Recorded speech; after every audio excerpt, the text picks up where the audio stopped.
Assalamualaikum warahmatullahi wabarakatuh.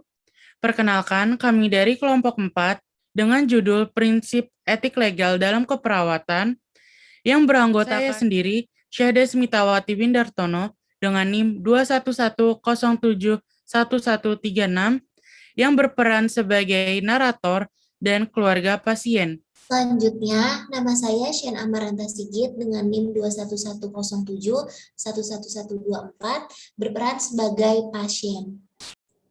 Selanjutnya, saya Yanuarti Koirenisa dengan NIM 21107111129.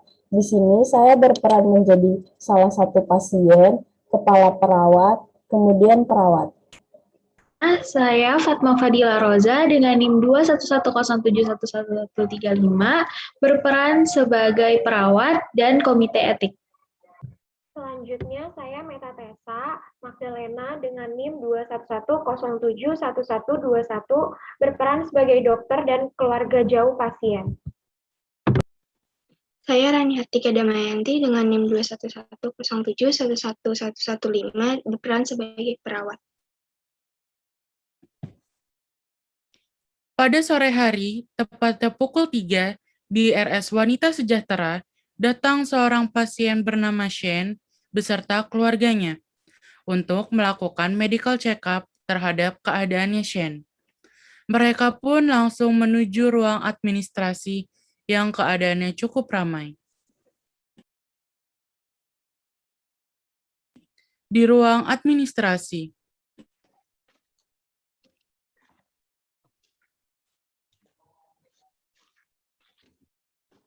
Oke, selanjutnya nomor urut 130, silakan maju ke depan. Baik, Sus.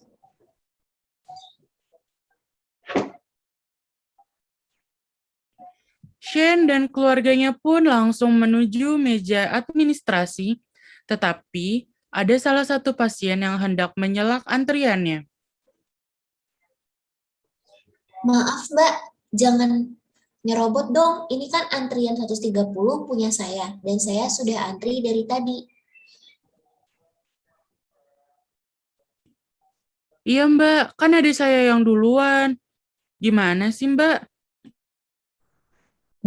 Tapi kan aku cuma mau ambil resep doang, gak akan lama. Lagi pula saya juga lagi buru-buru, jadi harus duluan dong. Mohon maaf Mbak, sekarang itu untuk giliran antrian nomor urut 130.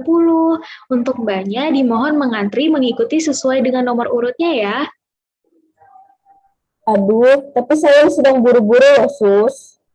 Jadi begini Mbak, untuk Mbaknya mohon maaf sebelumnya. Ini sudah menjadi prosedur dari rumah sakit kami, bahwa pasien yang mengambil nomor urutan duluanlah itulah yang akan kami layani duluan. Jadi Mbak dimohon untuk mengikuti prosedur rumah sakit kami yang sudah ada ya Mbak. Baiklah, saya mohon maaf ya Mbak atas tindakan saya. Iya, tidak apa-apa, Mbak. Kami memaklumi. Mbak untuk menunggu antriannya. Terima kasih Mbak. Baiklah kalau begitu, Sus. Shen dan keluarganya pun segera mengurus administrasi untuk melanjutkan pemeriksaan dokter. Setelah itu pun, Shen dan keluarganya mengantri untuk diperiksa oleh dokter. Beberapa saat kemudian, nama Shen dipanggil untuk segera masuk ke ruang dokter. Setelah melalui beberapa pemeriksaan, ternyata dokter mendiagnosis bahwa adanya sel kanker yang tumbuh di bagian usus besarnya. Ruang dokter. Baik, saya akan menjelaskan terkait dengan hasil pemeriksaan yang telah dilakukan. Di sini kami menemukan adanya penyebaran sel kanker di bagian usus besarnya Mbak Shen. Hah? Kanker dok? Apakah sudah parah dok? Sesuai dengan hasil pemeriksaan, keadaan Mbak Shen masih dalam kategori stadium 1 atau masih di tahap awal penyebaran sel kankernya. Lalu, apakah penyakit saya dapat disembuhkan, dok? Kemungkinan untuk penyembuhan total penderita kanker akan memerlukan waktu.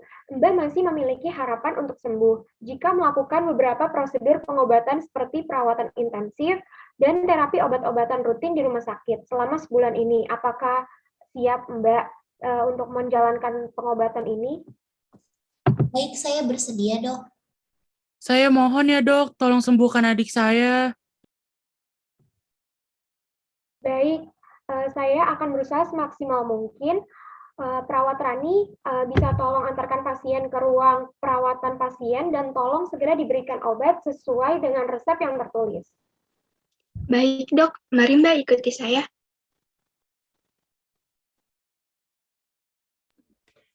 Perawat Rani pun meninggalkan ruangan dokter untuk menunjukkan ruang perawatan pasien, diikuti oleh pasien dan keluarganya. Sesampainya di ruangan, perawat Rani pun memberikan arahan kepada pasien dan keluarganya terkait pengobatan yang akan dijalani. Ruang pasien.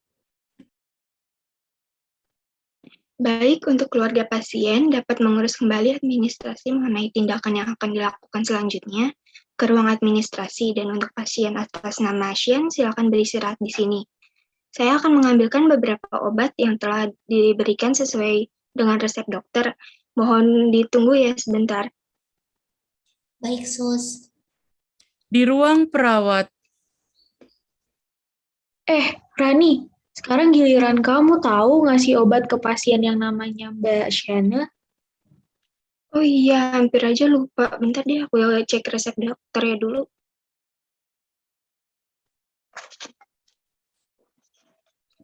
Perawat Rani mengecek catatan dari dokter, namun terlihat seperti kebingungan.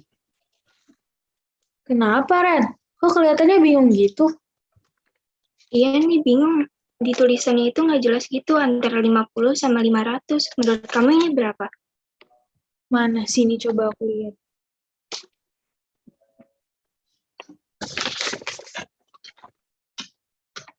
Ah iya ya, kok nggak jelas gitu sih?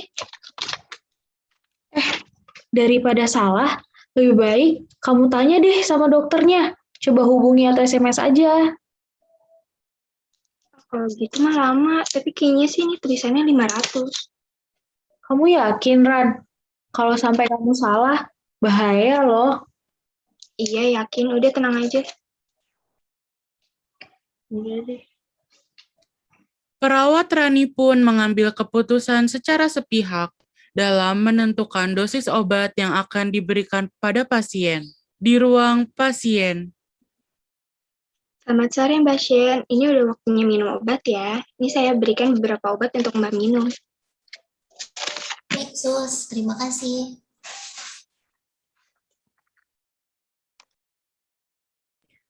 Shane pun meminum obat yang diberikan oleh perawat, kemudian muncul alergi yang Shane alami, dan keluarga pun mengadu pada perawat kepala ruangan karena setelah meminum obat yang diberikan, Shane mengalami alergi mual dan muntah.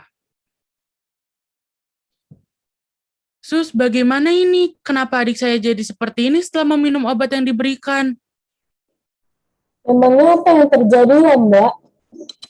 Adik saya tadi mual-mual dan muntah, badannya juga jadi gatal-gatal seperti ini. Kenapa bisa terjadi seperti itu? Kalau boleh tahu, siapa perawat yang memberikan obat tersebut? Kalau tidak salah, yang memberikan obat tadi perawat Rani. Oh, baiklah. Saya akan meminta dokter untuk memeriksa keadaan Mbak Shen ya. Mohon ditunggu. Dokter selesai memeriksa keadaan pasien. Bagaimana keadaan adik saya, Dok? Kenapa bisa jadi seperti ini? Sepertinya pasien mengalami kesalahan pemberian obat. Harusnya pasien diberikan dengan dosis 50 mg, tapi obat yang diminum ternyata dosisnya 500 mg. Untungnya gejala yang dialami pasien segera ditangani. Kalau tidak, mungkin keadaannya akan semakin memburuk. Keluarga pasien pun kemudian mengadukan masalah ini pada Komite Etik Rumah Sakit. Lalu, dilakukanlah penyelidikan terhadap perawat yang bersangkutan untuk dimintai keterangan lebih lanjut. Suster Rani, apakah benar saat itu Anda yang bertugas memberikan obat pada pasien yang bernama Shen? Iya benar, ada apa ya Bu? Pasien atas nama Shen mengalami alergi mual dan muntah setelah meminum obat yang Anda berikan. Apakah Anda melakukan pemberian obat sesuai dengan prosedur yang telah ditetapkan oleh dokter? Iya, Bu, saya melakukannya sesuai dengan resep dokter. Bagaimana dengan catatan itu? Apakah catatan tersebut masih ada?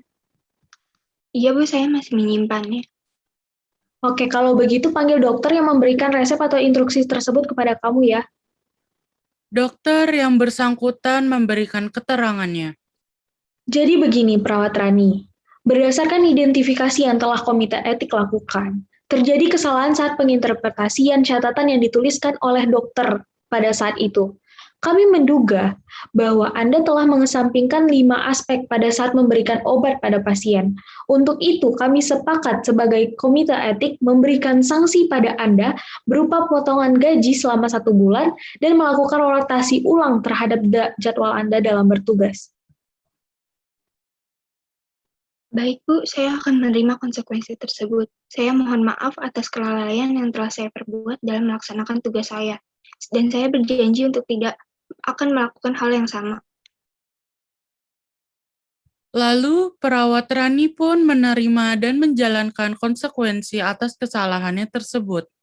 Sementara, pasien atas nama Shane dan keluarganya memutuskan untuk pindah ke rumah sakit yang lebih baik pelayanannya. Pada pukul 6, Shane dan keluarganya pun datang ke RS Bakti Anak untuk melakukan perawatan mengenai penyakit Shane. Setelah melakukan urusan administrasi dan beberapa pemeriksaan pun, akhirnya Shane masuk ke ruang perawatan pasien. Apakah saya benar-benar bisa sembuh ya, Sus, dari penyakit ini? Dengan wajah tersenyum ramah kepada pasien, perawat Yanuarti pun menenangkan pasien dan memberikan motivasi untuk pasien. Bisa kok, Mbak. Dengan menjalankan beberapa tindakan, Mbaknya pasti bisa sembuh. Mbak mau kan melakukan beberapa tindakan? Baik, saya mau, Sus, tapi apakah itu akan sakit? Sakit mungkin akan terasa dan terasa tidak nyaman juga, Mbak. Tetapi asal Mbak yakin untuk bisa sembuh, pasti rasa sakitnya tidak begitu berasa. Karena saya yakin Mbak pasti bisa sembuh. Jadi jangan terlalu banyak pikiran ya, Mbak. Baik, Sus. Baik, kalau begitu saya tinggal dulu ya, Mbak. Kalau ada sesuatu bisa pencet bel-nya saja untuk memanggil perawat. Dan nanti sekitar jam 9 malam, saya akan kembali untuk mengecek keadaan Mbak. Baik, Sus. Terima kasih banyak. Sama-sama, Mbak. Kalau begitu saya pamit dulu ya, Mbak. Sus, maaf, saya mau nanya, Shane kenapa ya, Sus? Mohon maaf, Mbak. Saya tidak dapat memberitahukan keadaan pasien karena sudah menjadi prosedur dalam rumah sakit kami untuk merahasiakan data-data terkait pasien. Tapi saya kan kerabat jauhnya, Sus. Maaf, Mbak, walaupun Mbak keluarga jauhnya, saya tidak memiliki hak untuk membocorkan data pasien. Kalau begitu saya tanya langsung saja. Tapi mohon maaf, Mbak, jadwal untuk jam besoknya udah lewat. Mbak bisa datang lagi besok di jam 8 pagi ya, Mbak. Baiklah, Sus.